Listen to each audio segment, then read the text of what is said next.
Chapter 14. Gunfights. For most of the next day, Bond waited at the hotel for something to happen. When he got tired of waiting, he phoned 𝐒𝐭𝐨𝐫𝐢𝐞. "Let's meet for a talk," he said. 𝐒𝐭𝐨𝐫𝐢𝐞 came to get him that evening, and they drove away from the Strip. "What happened last night?" asked 𝐒𝐭𝐨𝐫𝐢𝐞. "Did you win anything?" "I won some money at roulette," said Bond. "It won't worry Spang. He's rich. How does he spend his money?" "He's crazy about the Old West," said 𝐒𝐭𝐨𝐫𝐢𝐞. "He bought himself a ghost town out on Highway 95. It's called Spectreville. It has a Western saloon bar, a hotel, and even an old railway station. And Spang bought one of the old trains. He keeps it in the station at Spectreville. At weekends, he takes his friends for a ride to 𝐒𝐨𝐬𝐿𝐻. It's another ghost town, about 50 miles away. It gets lots of visitors." "That's why I haven't heard from Spang or his friends all day," thought Bond. "It's Friday, so they'll be out playing trains." After some minutes, 𝐒𝐭𝐨𝐫𝐢𝐞 said, "We're being followed, front and back. Do you see that black Chevrolet in front, with the two men? They've got two driving mirrors and they're watching us. Behind us is a little red Jaguar, two more men with golf clubs on the back seat. They belong to the Detroit Purple Gang and they don't play golf. I'll try and lose them." Bond took a $1,000 note from his pocket and pushed it into 𝐒𝐭𝐨𝐲's shirt pocket. "That's for any damage to your car. Okay, Ernie, let's see what you can do." He took his Beretta out of its holster and held it in his hand. "This is what I've been waiting for," he thought. It was a straight road with not much traffic. Ahead, the tops of the mountains were yellow in the evening sun. They were riding easily along with the Jaguar behind them and the black Chevrolet in front. Without warning, 𝐒𝐭𝐨𝐲 pushed his foot down hard and stopped the car suddenly. The Jaguar hit them from behind and there was a crash of metal and glass. 𝐒𝐭𝐨𝐲 then drove away fast down the road. Bond looked out of the back window. "They're out of the car," he said. "The windscreen is broken. There's glass everywhere. They're trying to pull the front part of the car off the wheels. Good work, Ernie. It stopped them for a little while." "Get down," said 𝐒𝐭𝐨𝐲. "The Chevrolet has stopped at the side of the road. They may try some shooting." Bond felt the car move forward fast. 𝐒𝐭𝐨𝐲 was half lying on the front seat, driving with one hand. There were two loud cracks as they went past the Chevrolet. Glass fell around Bond.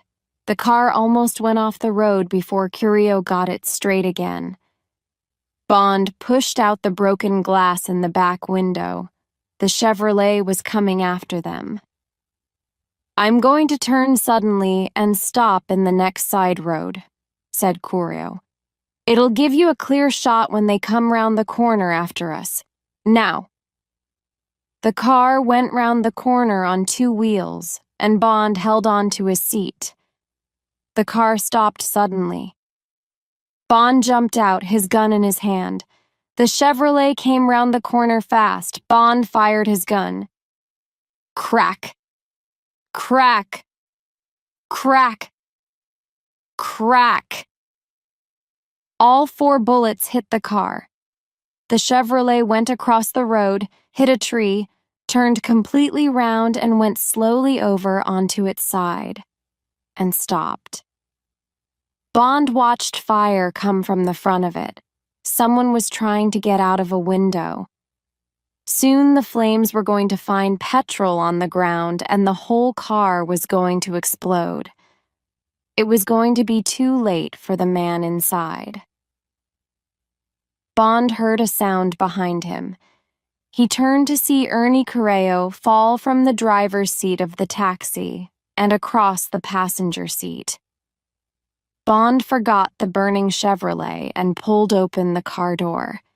There was blood all over 𝐭𝐭𝐨𝐬�'s arm. Bond pulled him carefully onto the passenger seat and his eyes opened. "Get me out of here," he said, "and drive fast. That Jaguar will soon be coming to find us. Then get me to a doctor." "Okay, Ernie," said Bond. He got into the driving seat and started the car. He moved fast down the road, away from the burning Chevrolet. "Can you see anything in the mirror?" asked 𝐭𝐭𝐨𝐬𝐡. "There's a car coming fast after us," said Bond. "It's the Jaguar." "We have to find somewhere to hide," said 𝐭𝐭𝐨𝐬𝐡. "There's a drive-in cinema near here. There, turn right. See those lights? Get in there quick. That's right, between those cars. Turn off your lights, stop." The taxi stopped in the back line of 6 rows of cars. They looked towards a large cinema screen. A man was saying something to a woman on the screen. 2 more cars drove in and stopped. Neither of them was the Jaguar. A girl came up to the taxi. "That's $1, please," she said. She connected a loudspeaker to a metal post next to the car. Then she hung the speaker inside the window next to Bond. The voices of the man and woman on the screen filled the car. The girl moved away to the next car. "Turn the sound off," said 𝐭𝐭𝐨𝐬𝐡. He spoke with difficulty. "Watch the entrance. We'll wait a little while, then you can get me to a doctor." Bond found a switch, and the voices stopped. He looked out into the darkness towards the entrance, but could see nothing.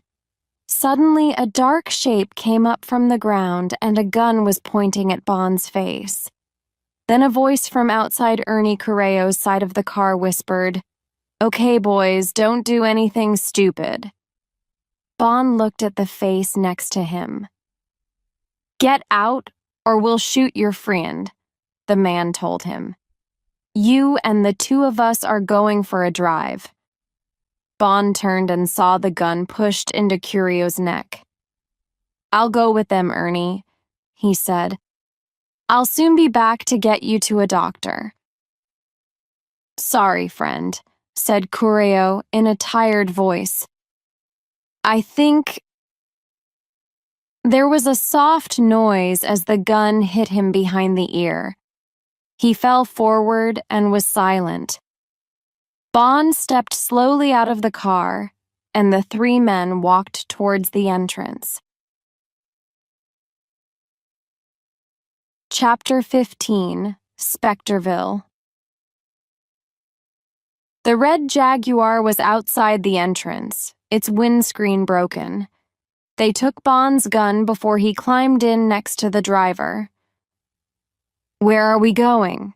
he asked. "You'll see," said the driver. He was a thin man with an unking face. They were soon driving along a moonlit road towards the mountains. There was a big sign which said 95.5. Bond remembered that Spectreville was on Highway 95, so these men were taking him to Mr. Spang. Bond suddenly felt that he did not know enough of the answers. Did they know who he really was? He could say that he had not understood his orders about the gambling, but how to explain all the shooting? He could say that he thought the 4 men were from another gang. "Well, now I'm about to get to the end of the pipeline," he thought. After 2 hours of driving, they stopped outside some high gates. There was a sign outside. It said, "Spectreville, do not enter, dangerous dogs." On the gate was a button and a speaking box. A small sign next to it said, Ring and say who you are." The driver pushed the button and a voice said, "Yes," from inside the box. "Frasso and McGonagall," said the driver loudly. "Okay, McGonagall," said the voice. There was a click, and the gates slowly opened. They drove through them and down a narrow road. The gates closed behind them. The road went on for about a mile, then there were lights in front of them. They went down a hill and suddenly there were brightly lit buildings. Past them, the moon shone down on a single straight railway line. It went on as far as Bond could see. The car stopped in front of gray houses and shops. One bigger building had a sign outside. It said, "Pink Garter Saloon Bar." From behind the western swing half doors, yellow light came out onto the street. The sound of a piano playing came from inside. It was all like something out of a western film. "Get out," McGonagall told Bond. The three men climbed out of the car and onto the wooden pavement. Bond stopped. "Come on," said McGonagall. Bond slowly followed him to the door of the saloon. He stopped for a moment as the swing half doors came back towards his face. He felt Frasso's gun pushing into his back. "Now," thought Bond. He jumped through the doors and threw McGonagall round and into Frasso. The two men crashed back onto the pavement. McGonagall was up on his feet first, with a gun in his hand. Bond's hand came down on the gun and knocked it to the ground. Frasso fired 2 shots at Bond, but the secret agent dropped to the ground and picked up the gun at McGonagall's feet. He fired 2 quick shots at Frasso from the ground. Then McGonagall stepped on his hand and fell on top of him. Bond went down, but he saw and heard Frasso crash down onto the pavement outside.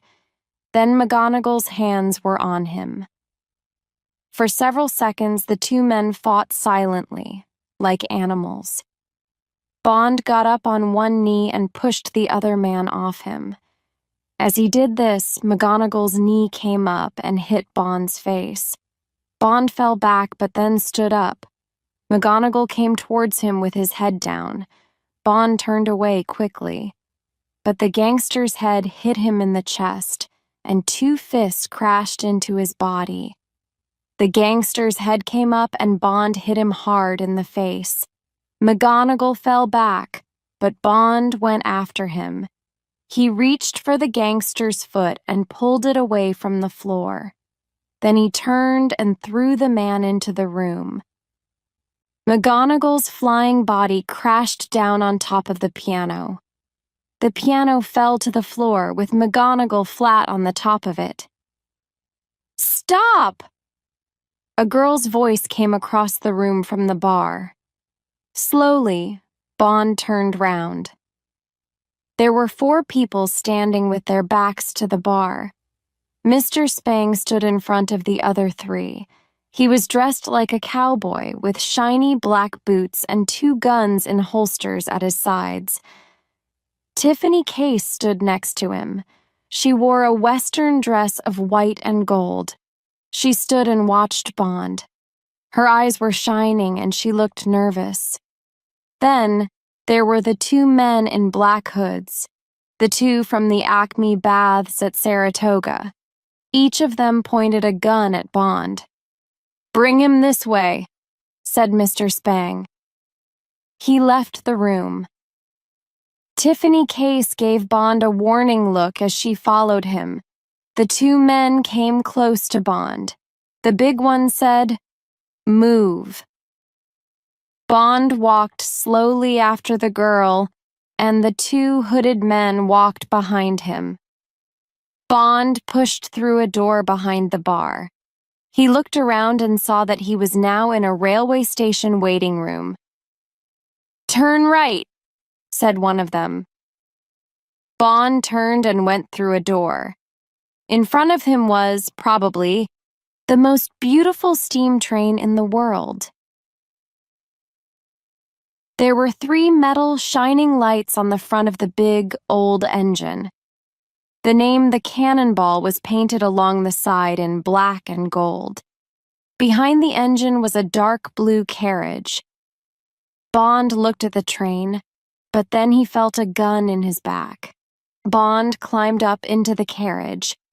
First there was a small but beautiful dining room, then a narrow room with 3 doors at the sides. With the 2 men still behind him, Bond walked to the end and pushed open the door into a big room. It was a sitting room with bookshelves on each side and expensive curtains. A thick red carpet covered the floor. Mr. Spang stood at the far end of the room. In the middle sat Tiffany Case. She was nervously smoking a cigarette. Bond walked to a comfortable chair.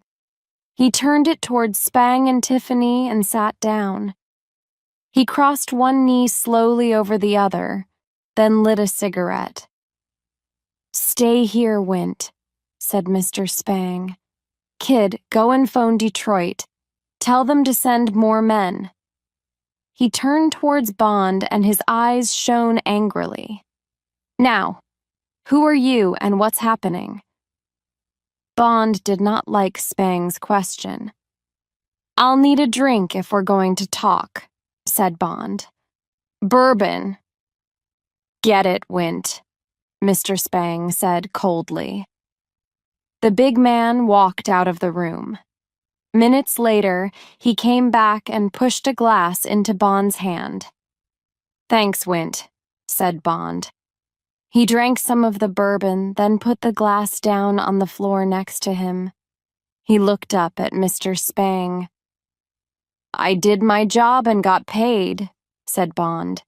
"It was my money, and I decided to gamble with it. Then a lot of your men came after me. If you wanted to talk to me, why didn't you just telephone me? When they started shooting, it was time for me to shoot back. So I did." Without taking his eyes off Bond, Mr. Spang slowly pulled a piece of paper from his shirt pocket. Bond knew that the piece of paper was bad news for him, really bad news. "This is a message from a good friend in London. It says, 'Peter Franks is held by the police. Find out if the job is in any danger, then kill the new carrier and send a report.'" There was silence in the room. Mr. Spang looked hard at Bond. "Well, Mr. Hoover you are," he said at last. "This looks like a good year for something horrible to happen to you." Bond tried to stay calm. He knew that they were going to hurt him. Badly. But how? He reached down for his drink. Now he knew that the 2 Spangs were the beginning and the end of the diamond pipeline. He had completed his job. He knew the answers. Now, in some way, he must get the answers back to M. "I took the job from Peter Franks," he said. "He decided that he didn't like it, and I needed money." "You're lying," said Mr. Spang. "You're with the police, or you're some kind of private detective. I'm going to find out who you are, who you work for, and what you know." He turned angrily to Tiffany Case. "How did he trick you? Are you stupid?" "No," said Tiffany. "ABC sent this man to me, and he seemed okay. Was I supposed to tell ABC to try again, and maybe this man is telling the truth?" Her angry eyes turned towards Bond, and he saw fear in them, fear for him. "Well, we're going to find out," said Mr. Spang. "Wint, get Kid and the boots." "The boots?" Bond sat silently. He had to be strong now. He must tell them nothing. He had to think of 𝐒𝐭𝐨𝐿 and Felix Leiter, and maybe Tiffany Case. He heard the 2 men come up behind him. "Take him out onto the station," said Mr. Spang. "Okay, boss," said Wint. The two hooded men sat down. They put football boots down on the thick carpet next to them. Then they started to take off their shoes. Chapter 16. The Cannonball. "James," said Tiffany Case. "Wake up." J. After some moments, Bond's blackened eyes opened with difficulty. He looked up at her from the wooden floor. She shook his blood-covered arm, afraid that he might fall asleep again. He seemed to understand and slowly pulled himself up onto his hands and knees. "Can you walk?" she asked. "Wait," he said. He could feel his feet and hands. He could move his head from side to side. He could see the moonlight. He could hear her. It should be all right, he thought. But he just wanted to sleep, or to die. Anything to stop the pain that was in him and all over him. Anything to kill the memory of those 4 boots kicking him. "We're in the waiting room," she whispered. "We must get to the end of the station." She opened the door, and Bond got up on his feet. With Tiffany's arm round him, he walked slowly out and to the end of the station. And there was a railroad handcar. Bond looked at it. "Petrol," he whispered. Tiffany pointed to some petrol cans by the station wall. "I've just filled it," she whispered back. "They use it to check the railway line. Get on it." She smiled. "Next stop, Rhyolite." "You're a great girl," whispered Bond. "But there'll be a lot of noise when we start that thing." He turned and looked at the buildings behind him. "I've got an idea. Have you got some matches or a cigarette lighter?" She took a lighter out of her pocket and gave it to him. "What's the idea?" she said. "We need to get moving." Bond went across to the cans of petrol and started opening them. He threw petrol over the wooden walls. When several cans were empty, he went back to her. "Start the handcar," he whispered. He picked up an old newspaper from next to the railway track. Tiffany started the handcar engine. Bond lit the newspaper with the lighter, then threw it towards the petrol cans. Boom! Flames shot into the sky. "James!" cried Tiffany. Bond got onto the handcar as it started to move away. Soon they were speeding along the track, and Bond felt the cool night air. "Are you okay?" asked Tiffany. "You look terrible." "Nothing's broken," said Bond. "I had to sit and listen to them kicking you," she said. "Spang stayed and listened and watched me. After they put ropes around you and threw you into the waiting room, everyone went to bed. I waited an hour before I came down to you." "You're going to be in trouble if they catch us," said Bond. "Don't worry about me," she said. "First, we have to get this thing to Rhyolite.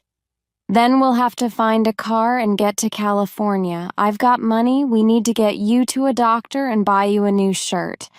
I've got your gun. I got it after Spang went to bed." She opened her shirt and took it from her belt. Bond took it from her and pushed it into the top of his trousers. His shirt was covered in blood. The miles went by. Every few minutes, Bond turned and looked behind them. They had been traveling nearly an hour when they heard a new sound. "It's the cannonball," said Tiffany. They looked back along the railway line. Was that a small light far away? "How far is it to Rhyolite?" asked Bond. "About 30 miles. "How fast can this thing go?" about 30 miles an hour. After 15 minutes, Bond could see the lights on the front of the big engine. "Are we okay for petrol?" he asked. "Yes," she said. "I put in a whole can." Almost before she finished speaking, the little engine went, "Put, put, put!" "Oh no," said Tiffany, and again, "Put, put, put!" Then, "Put, put!" Hiss! And suddenly they were moving down the track in silence, the engine dead. Minutes later, the handcar stopped. "No more petrol," said Bond. He looked round. There was flat open land for 2 miles on the left and mountains half a mile away on the right. "Come on, Tiffany," he said. "We've got to go." He looked round and saw her running down the track in front of the handcar. After a moment, she turned and ran back. "There's a sideline in front," she said. "If you can move the points on the track, we can push this thing down the sideline, then the train will miss us." Bond smiled. "I've got a better idea. Come on, start pushing." Once it started moving, the handcar moved down the track easily. They came to the points by the sideline, and Bond went on pushing until they were past them. "What are you doing?" asked Tiffany. Bond ran back to the points. "We're going to send the cannonball down the sideline. Help me move the point switch." They both pulled hard on the switch. The pain in Bond's arms was terrible, but slowly the old metal moved for the first time in 50 years. Then it was done, and Tiffany helped Bond back to the handcar. Suddenly the night air was full of the noise of the great metal train as it rushed towards them. "Get down and don't move!" shouted Bond. He pushed Tiffany down behind the handcar. Then he went across to the side of the railway line and took out his gun. Crack! A bullet hit the ground next to him. Crack, crack, crack. Now he could hear the gun above the sound of the engine. And then the big engine flew into the sideline with a scream of metal. Bond saw Spang in the cab of the engine. He was almost falling out, holding the side of the cab with one hand and driving the engine with the other. Bond lifted his gun and fired 4 shots. He saw Spang's white face suddenly turn up to the sky. Then the great black and gold engine was past him and rushing towards the Spectre Mountains. Its lights cut through the darkness, and a warning bell began to ring. But nothing could stop it now. Bond put the gun into his trousers as Tiffany Case ran across to him. They watched the engine go behind a large rock, and suddenly there was a terrible crash and a great burst of fire. And then, silence. "And that's the end of one of the Spangs," thought Bond. "Let's get away from here," said Tiffany. It took them an hour and a half to walk the 2 miles to the main road. Tiffany half-carried Bond. When they reached the road, he fell down, full of pain. The girl sat and held him against her. She cleaned his face with the corner of her shirt. An hour later, a low black car stopped next to them. A head came out of the driver's window. A friendly Texan voice said, "Felix Leiter, miss, what can I do for you on this beautiful morning?" "And when I got into town, I called my friend 𝐒𝐭𝐨𝐫𝐢𝐞𝐬," said Leiter. "His wife told me that he was in hospital, so I went and saw Ernie, and he told me the whole story. So I drove through the night to Spectreville and saw that the place was on fire. The gates were open, so I went inside. The only person there was a man on his hands and knees trying to get away. He had a broken leg, and his name was Frasso. I made Frasso tell me everything. Then I left him for the fire department to find when they arrived. Next, I drove towards 𝐒𝐨𝐬𝐬𝐿𝐻. I found a pretty girl in the middle of the road, and here we are. Now tell me your story. So I'm not dreaming, thought Bond. I am in the back of the Studebaker, and this is Tiffany's arm under my head, and that is Felix. And we are going down the road to a doctor, some food, a bath, a drink, and sleep. He lay still and listened to their voices. At the end of Tiffany's story, Leader said, "We'll be in Los Angeles by lunchtime. Before that, we could stop at 𝐿𝐵𝐻 and get James to a doctor. But we must get you and James out of the country as soon as possible. Once the rest of the Spangled mob finds you, they'll kill you. We need to get you on a plane to New York tonight and on your way to England tomorrow." "But who is this man, Bond?" said Tiffany. "Is he a private detective?" "Ask him yourself," Bond heard Leader say carefully. "Don't worry, he'll look after you." After that, Bond fell asleep. He woke up outside the house of Dr. Otis Fairplay in 𝐿𝐵𝐻. The doctor cleaned Bond's cuts. Then he, Leader, and Tiffany got some breakfast before they drove away again. Chapter 17 on the Queen Elizabeth. The bar of the Beverly Hills Hotel in Los Angeles was dark and cool. There were new suitcases next to Bond and Tiffany. Bond wore his nice new Hollywood clothes and sat drinking his martini. There was a telephone on the table next to the drinks. Felix later finished talking to New York for the 4th time that evening. He put down the phone. "My friends at the office have got you tickets for the Queen Elizabeth and a passport for you, Tiffany. The ship leaves from New York for England tomorrow night at 8 o'clock. They'll meet you at LaGuardia Airport in the morning. They went to get the rest of your things from the Astor, James." "Thanks, Felix," said Bond. "There's a report in the newspaper about the Specterville fire." Leader went on. "Nothing about Spang. My friends tell me that the police aren't looking for you, but the gangsters are. They'll pay $10,000 to the person who kills you. Get on the ship and stay in your cabins for 2 or 3 days. Now, I've got to get back to Las Vegas tonight." Leader drove them to the airport. "You've got a good friend there," Tiffany told Bond when they were watching him drive away. On the plane, Bond sat in his seat and thought about the beautiful Tiffany sitting next to him. He knew that he was very near to being in love with her. But what about her? Would she ever be able to trust, and perhaps love, a man again? He thought, too, about the diamond smuggling pipeline. One part of it was finished. But Serafimo was only the end of the pipeline. Jack Spang and the mystery man ABC were the real bosses. Did Jack Spang and ABC know about his and Tiffany's escape?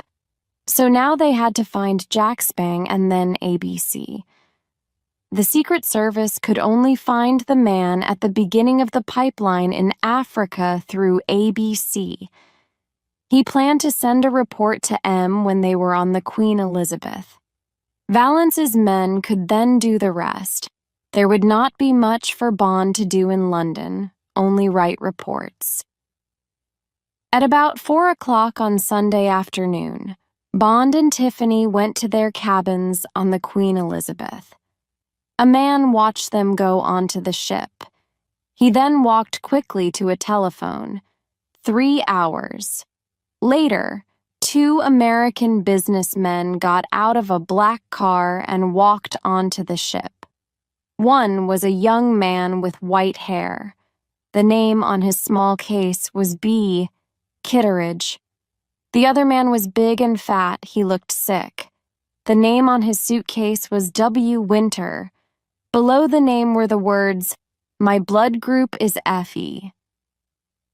3 days later, Bond met Tiffany in the ship's veranda grill for dinner. The weather was fine and the sea was calm. "Now tell me, James," said Tiffany, "what do you do and who do you work for?" "I work for the government," said Bond. "They want to stop the diamond smuggling." "You're a sort of secret agent." "Just a government worker," said Bond. "Okay," said Tiffany. They were silent for some minutes. Then she suddenly put a hand on his hand. "Listen, you Bond person. I love being here with you." "And I love being with you, Tiffany," said Bond. He paused, then went on. "Felix told me a little about you. About the attack." "Oh," she said. "Did he?" She began to shake a little. "Don't think about it," said Bond. "This is today, here and now, not yesterday or a long time ago. Tell me about your work as a dealer at the casino." She became calmer, and they talked about blackjack. "Now tell me about you," she said. "What sort of a woman do you like?" "Somebody who can make good sauce béarnaise," said Bond, smiling. He looked closely at her. "And she's got to have gold hair and blue eyes, and she must know how to play cards, the usual things." She laughed. "And would you marry this person?" "I'm almost married already, to a man. His name's M." Later, Bond took her back to her cabin, then went to his cabin and had a shower. Soon after, there was a knock on the door. A waiter came in carrying a small tray. "What's that?" asked Bond. "It has just come up from the kitchen," said the man. He went out and closed the door. Bond looked at the tray. On it was a bottle of champagne, a plate with 4 small pieces of steak, and a small bowl of sauce. Next to this was a note. It said, "Miss T. Case made this sauce béarnaise without my help. The chef." Bond smiled and filled a glass with champagne. He put a lot of the sauce on a piece of steak. He ate it, then he went to the telephone. "Tiffany." He heard a little laugh at the other end. Then he said, "Well, you can certainly make wonderful sauce béarnaise." He put the phone down carefully. Chapter 18. Dead Men Can't Speak. It was 11 o'clock the next evening. There were only a few people left in the veranda grill. It was quiet, with only the soft sound of the sea outside.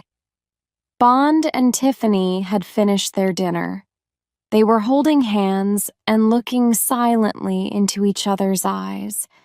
After a time, they got up and walked to the smoking room. They found a small table in a corner and ordered coffee.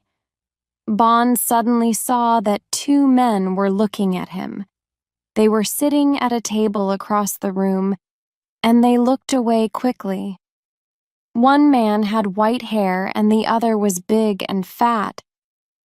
Bond looked carefully at the fat man. Had he seen this man before? He turned back to Tiffany. "Those 2 men across the room seem interested in us," he said. She looked past his shoulder. "They're not looking at us now. The fat man's sucking his thumb. The white-haired man just looks stupid." "Sucking his thumb?" said Bond. He was trying to remember something. "Forget it, James," said Tiffany. "Let's go?" They finished their coffee and went down the stairs to the deck below. Bond put his arm round her, and Tiffany put her head on his shoulder.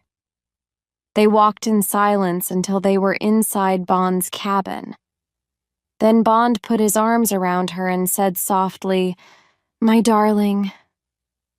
Bond woke up to the sound of the telephone.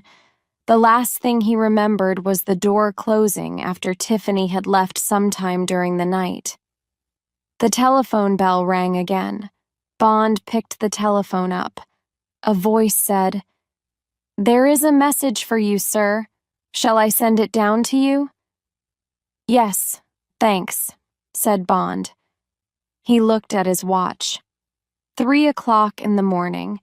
He climbed out of bed and went into the shower. Afterwards, he pulled on a shirt and trousers. There was a knock on the door. Bond opened it and took the message from the man outside. It was from the Chief of Staff in London. It said, "Secret check of Say's office found message to 𝐒𝐭𝐨𝐫𝐞 from 𝐄𝐬. Signed by Winter. Winter knows that you are on Queen Elizabeth. Reply addressed to Winter orders him to kill Tiffany Case. We believe Say is ABC. Say flew to Paris yesterday and is now reported to be in Dakar. We think that man at Sierra Leone is beginning of pipeline. He is being watched. You will fly to Sierra Leone tomorrow night." Bond sat quite still in his chair. So somebody from the Spangled Gang was on the ship. Who? Where? He quickly picked up the telephone and phoned Tiffany. He heard it ring once, twice, 3 times. Bond dropped the phone and ran to her cabin. It was empty. Bond tried to think. Would the man question her before he killed her? Would he try to find out what she knew about Bond? Would he take her to his cabin? But which cabin? Bond ran to his cabin and found the passenger list. Winter, cabin A49. Suddenly, he remembered everything. Winter, Wint and Kid. The 2 men in hoods, the 2 men on the plane from London. Bond got his gun and pushed it into the top of his trousers. A49 was below his cabin. That helps, he thought. He opened one of the 2 round windows in his cabin and looked down. How far down was A49? More than 2 meters. The sea was calm, and there was no wind. It's a hot night, Bond thought. Will one of their windows be open? He took the sheets from his bed and began to tie them together. He tied one end of the rope round part of the window, then he threw the tied sheets down the side of the ship. Don't look up and don't look down, he told himself. Don't even think about it. His mouth was dry and he could feel his heart beating fast. Some minutes later, he felt the metal window of A49 beneath his feet. It was open. His foot told him that the curtains inside the window were closed. He climbed on down. There were voices inside the room. Suddenly, a girl's voice cried, "No!" There was a moment's silence, then the sound of a slap. It was as loud as a gun firing a shot. Bond pushed himself through the curtains and into the cabin. He crashed to the floor, rolled over, and came up with his gun in his hand. It pointed at a place between 2 men. "Who sent for you?" said the fat man, calmly. He was sitting in a chair opposite Tiffany. She was sitting on another chair. She was naked except for a pair of pants. She looked at Bond, and her eyes were wild and frightened. The white-haired man was sitting on the bed. He smiled at Bond. "Tiffany," said Bond, "go into the bathroom and close the door. Then get into the bath and lie down." She moved quickly to the bathroom and shut the door behind her. Now she's safe from bullets, Bond thought, and she won't see what I have to do. 486586. The fat man said the words fast. Were the words an American football signal? The fat man suddenly threw himself onto the floor. The white-haired man started to roll aviff the bed and away from Bond. Bond fired his gun. A hole opened up just below the man's white hair. His body fell. The fat man on the floor had his gun half out of his trousers. "Drop it and get up," ordered Bond. The fat man dropped the gun and stood up. He looked into Bond's eyes. He was afraid. "Sit down," said Bond. The fat man turned and walked back towards his chair. He sat down. Suddenly, his right hand reached down the side of his leg and came up with a throwing knife. Crack!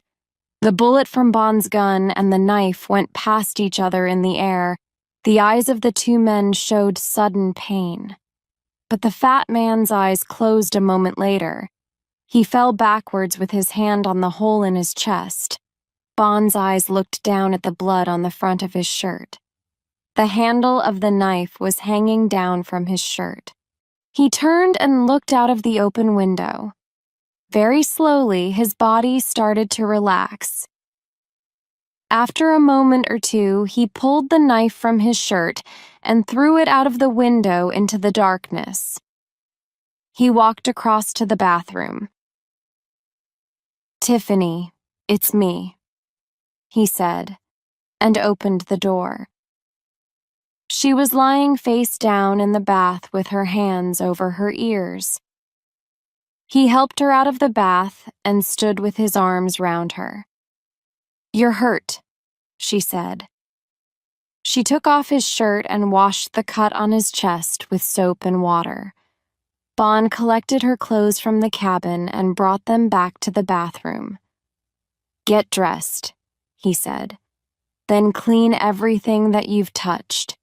We don't want to leave any fingerprints." He went back into the cabin. For the next half hour, he did everything very carefully. He held the gun over the hole in the fat man's shirt and fired a second bullet through the hole. Now there were smoke marks around the hole. Next, he put the gun in the fat man's right hand. "You shot yourself," he told the dead man. He went across to the white-haired man and picked him up. He carried him to the window and pushed him through it. He looked back at the fat man. "You and your friend had a fight," he said. "You shot yourself after you threw your friend out of the window. That's the story. I hope the police like it when we get to Southampton." He cleaned his fingerprints off everything that he had touched, pulled the sheets off one of the beds, then went to get Tiffany. He had to get her back to his cabin without anyone seeing them. And then sleep, with her body close to his and his arms round her forever. Forever. He looked at the dead eyes of the body on the floor. They seemed to speak to him, saying, "Nothing is forever, only death is forever." Chapter 19. The End of the Pipeline. It was hot under the large bush at the meeting place of 3 African countries. The smuggler listened.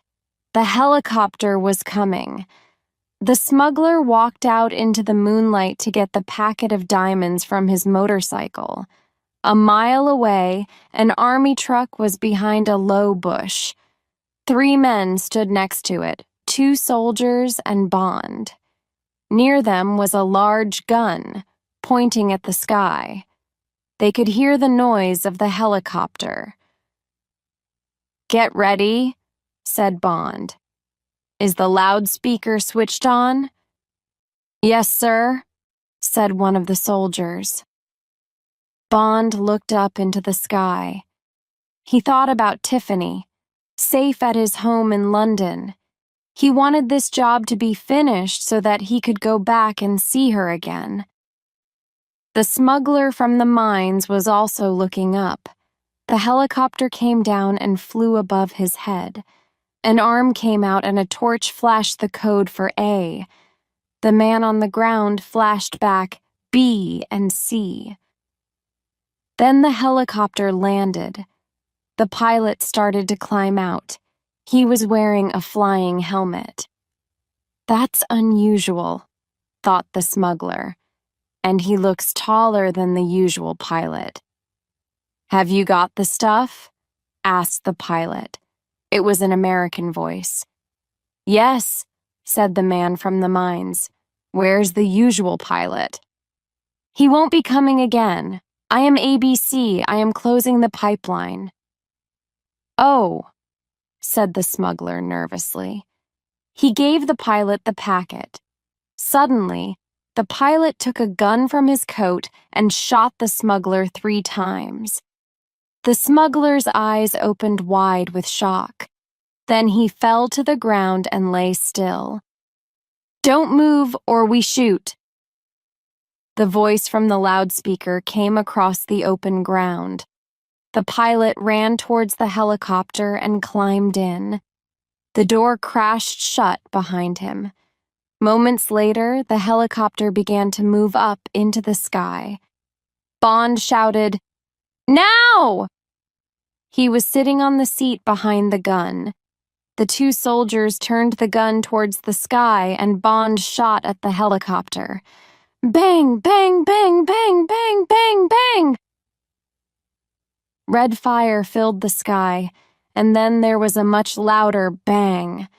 The helicopter began to come down crazily to the ground. Inside it, Jack Spang, who was also Rufus B. Say of the House of Diamonds and also the big boss ABC, came down with it. Before the sound of the crash died, flames shot up into the sky. Bond lit a cigarette and sat watching the orange flames from the helicopter. "That's the end of the diamond pipeline," he said softly. "The end of the Spangled Mob, but not the end of the diamonds that are in the center of the fire. Diamonds don't die. Diamonds are forever." And Bond suddenly remembered the eyes of the dead Wint. They had been wrong. Death is forever. But so are diamonds. He jumped down from the truck and started to walk towards the fire. All these thoughts about death and diamonds were too serious. For Bond, it was just the end of another adventure. He thought about the beautiful woman waiting for him in London, and he smiled.